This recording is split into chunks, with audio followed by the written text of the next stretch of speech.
E aí, galerinha, tudo bem?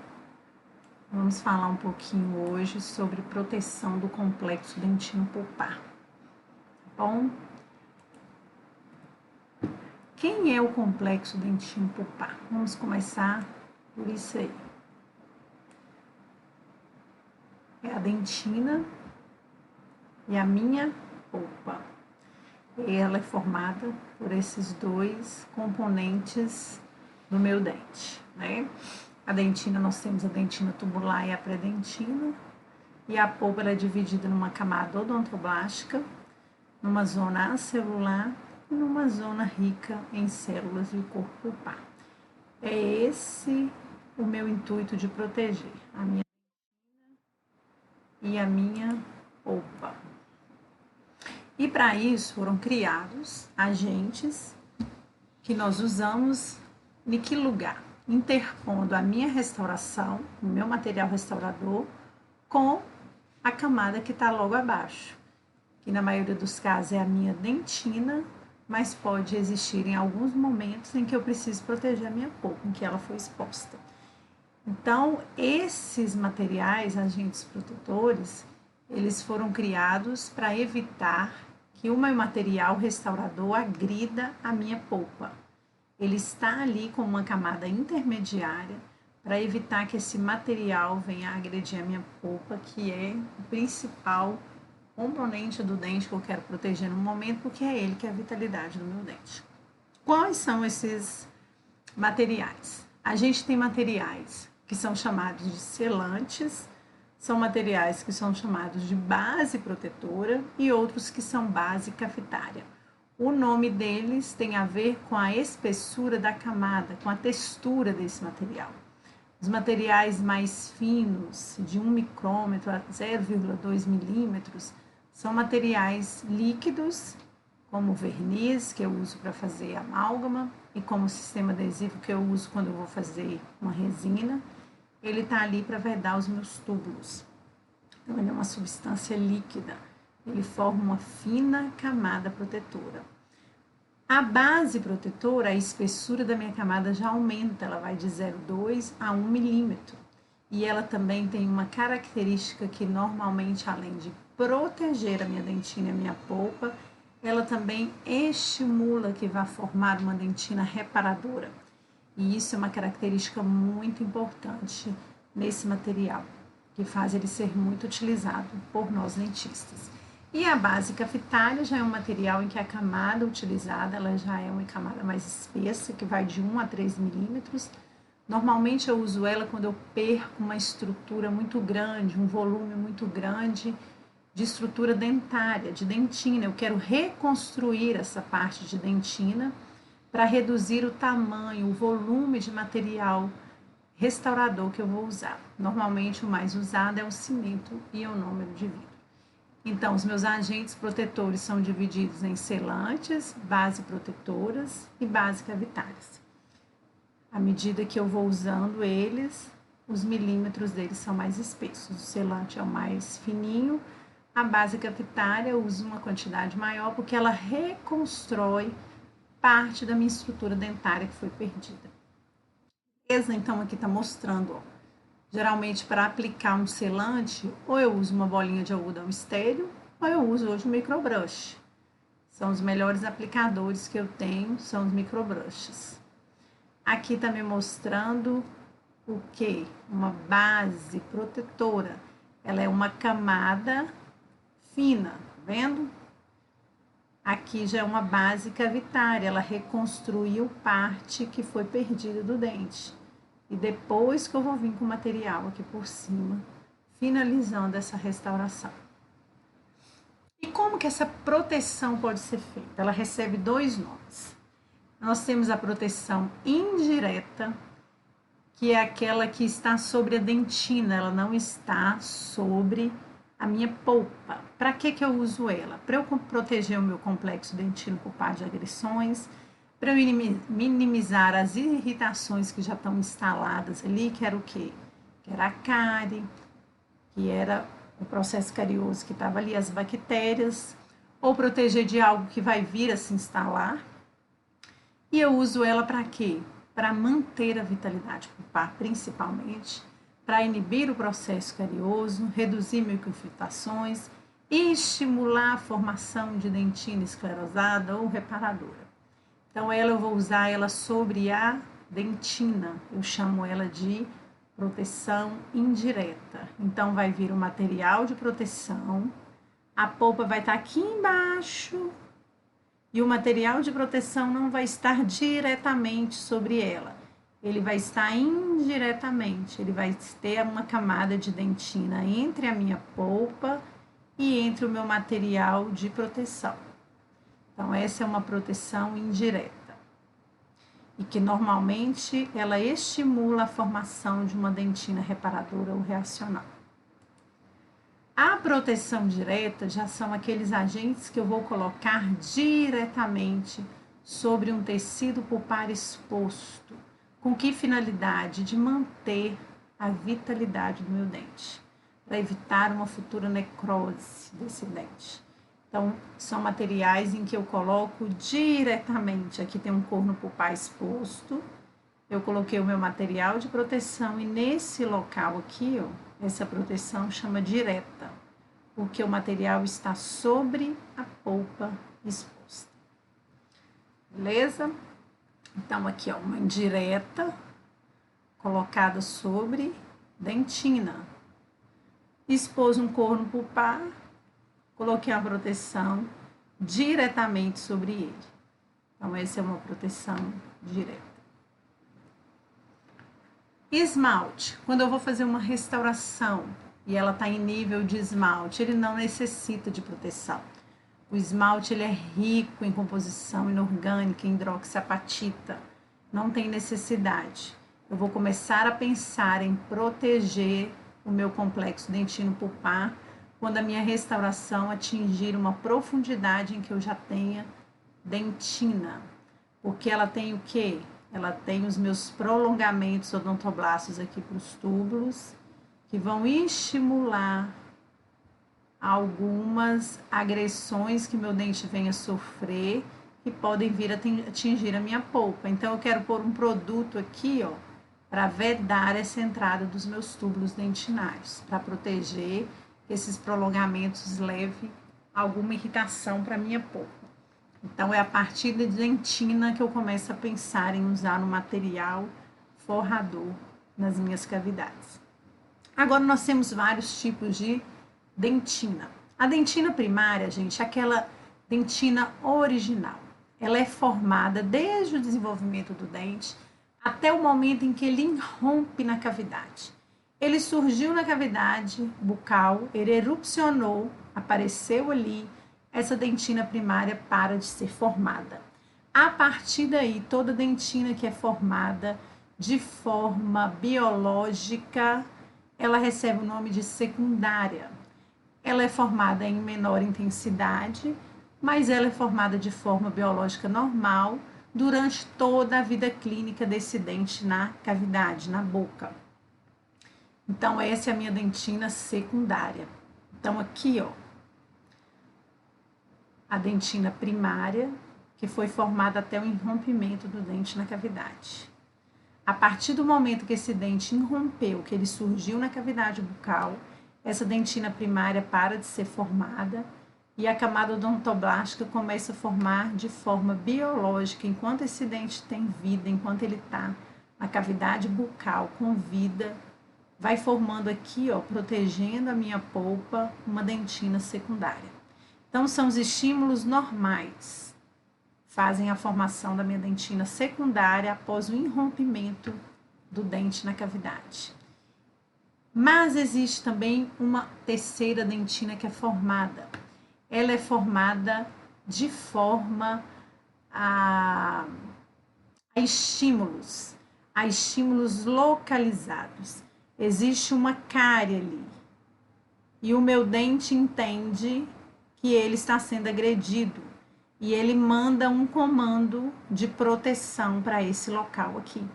Então, o estímulo vem, que é a cárie, que é a lesão. O meu dente entende que ele tem que proteger a minha polpa e ele começa a produzir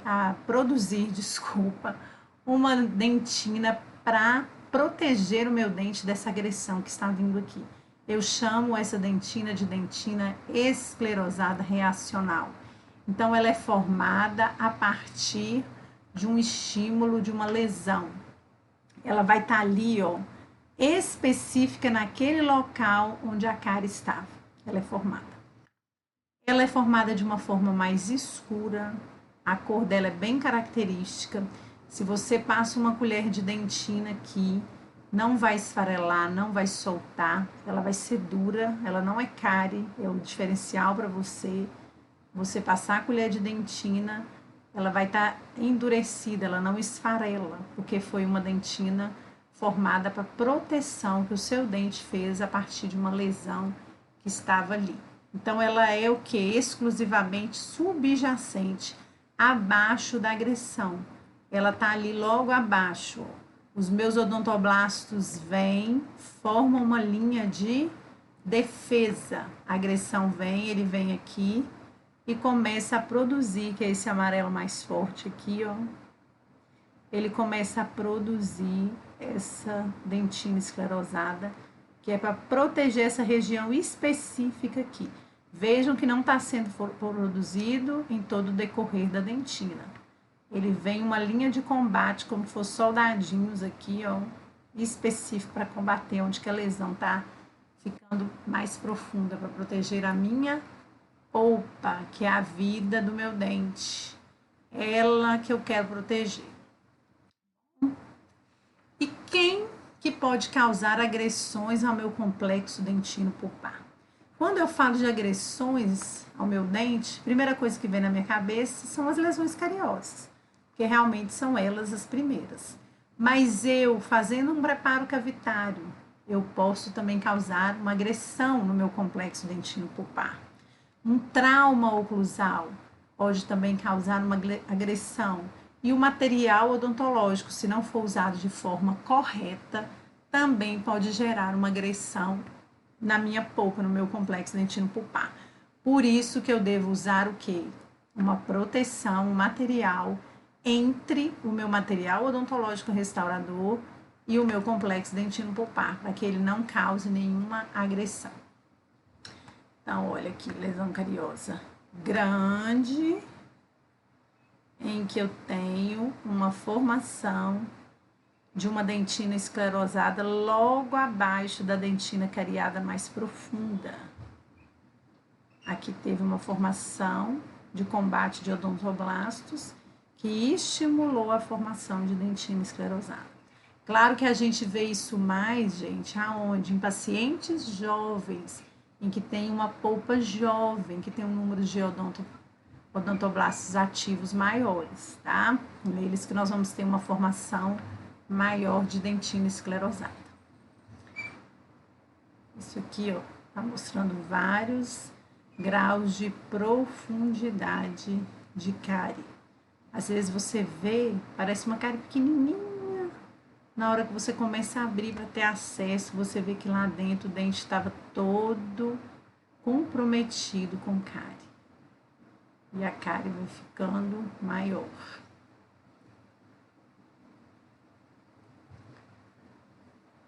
Outra coisa, preparo cavitário. Por que o meu preparo cavitário pode causar uma lesão na minha polpa, no meu complexo dentinho pulpar? Porque ele gera vários fatores que vão se tornar, às vezes, um agressor e não uma forma de preparo que vai apenas preparar o meu dente para receber um material restaurador. Por exemplo, se eu faço muita pressão no corte, se eu deixo surgir muito calor ao friccionar a minha broca e se eu desidrato essa dentina. Então, aquela aguinha que sai ali na alta rotação, ela está ali para refrigerar o meu dente, para evitar que surja calor e que vá o quê? Agredir esse dente, necrosar ele. A broca que eu uso, os meus instrumentos rotatórios, ela não pode estar sem corte, velha, cega, ela tem que estar nova. Então, eu vou ter que usar uma refrigeração e uma broca nova. Os meus instrumentos rotatórios têm que estar novos. Então, esses que nós usamos em laboratórios não são indicados para levar quando vocês vão para a clínica. A gente tem que levar instrumental novo. 5,5, gente, de aumento de temperatura já é suficiente para causar um dano, uma injúria à minha polpa. Então, eu preciso que a minha refrigeração esteja funcionando. A minha garrafinha tem que estar cheia de água, a minha caneta não pode estar entupida, senão eu tenho que interromper o meu atendimento, se o técnico não pode vir na hora para resolver. Fecho isso aqui com um curativo e uso e termino o meu atendimento em outra sessão. Não posso aumentar a temperatura, não. Tá bom? Então, qual que é a dica que a gente dá para minimizar esse trauma no preparo cavitário? Utilizar instrumentos rotatórios novos, refrigeração abundante o tempo todo, aplicar menor pressão de corte, com movimentos intermitentes. Eu não vou acionar o meu pedal o tempo todo, eu vou acionar, pausar, para dar tempo de que não haja uma pressão forte e que nem aumente o calor. Hidratação constante o tempo todo na cavidade e na hora de secar com ar, eu não vou dar um jato de ar contínuo muito próximo da minha dentina, da minha polpa. Eu vou dar uns jatos de ar mais distantes e também de forma intermitente. É uma forma de eu minimizar. Trauma oclusal. Eu posso causar um trauma oclusal? Posso, liberando um paciente o quê? Com uma restauração em excesso. Então, eu tenho que checar o meu contato oclusal após eu fazer uma restauração. Eu tenho que usar carbono. E se o paciente falar assim, como foi a restauração? Ah, tá boa, mas tá estranha. Tá estranha, não tá boa. Ele tem que sentir conforto, porque um excesso de uma restauração com contato exagerado pode causar uma sobrecarga mastigatória, levando a um trauma oclusal que pode afetar a vitalidade da minha polpa. Então, eu preciso checar no momento em que eu finalizei uma restauração e depois eu posso pedir o paciente para ter um retorno, para que eu cheque de novo, para ver se eu tirei todo e qualquer mínimo excesso oclusal que possa gerar desconforto no meu paciente, eu vou tirar. Então, é importante uma consulta de retorno depois que eu faço. O meu material odontológico, ele pode causar, sim, sensibilidade, uma dor pós-operatória, uma agressão à minha polpa. Então, eu tenho que saber usar bem o meu material protetor. E isso tem alguns fatores que me orientam. A profundidade da cavidade é uma dos indicadores maiores. Se é uma cavidade rasa, tem um material mais indicado para uma cavidade rasa. Se é uma cavidade média ou profunda, nós vamos ver mais à frente um protocolo que a gente usa aqui na faculdade, que é o indicado para esses casos. A condição da polpa, como que essa polpa chegou? Essa polpa já chegou com a cárie grande, extensa, ela já estava muito injuriada, muito inflamada. Qual o tipo de dentina que estava ali? Era um paciente jovem que já tinha conseguido formar uma dentina esclerosada? Ou não? Não tinha, era aquela dentina que eu estou removendo e estou vendo lá o rosa da polpa embaixo. Então, isso também me orienta a qual tipo de material que eu vou usar. E a idade do paciente interfere muito. Pacientes mais jovens, eu tenho uma resposta dentinária melhor. Eu tenho condições de usar materiais em que eu vou ter uma dentina reparadora formada de uma forma mais eficaz do que em pacientes adultos. E aí a gente começa a entrar nos materiais odontológicos que a gente pode usar para fazer essa proteção do meu complexo dentino pulpar. E nós vamos ver isso em uma próxima aula, tá bom? Continuem aí firme nos estudos, acompanhando a gente por aqui, porque estamos em casa, obedecendo essa recomendação que é o ideal para a gente nesse momento, para a saúde nossa, para a nossa segurança da nossa família, mas os estudos não podem parar. Ainda bem que hoje nós temos essas ferramentas e que vocês estejam aí acompanhando as aulas, fazendo as atividades de forma mais eficaz possível para não prejudicar o andamento do nosso cronograma. E eu estou à disposição para qualquer dúvida, só me chamar. Até a próxima aula. Que Deus os abençoe.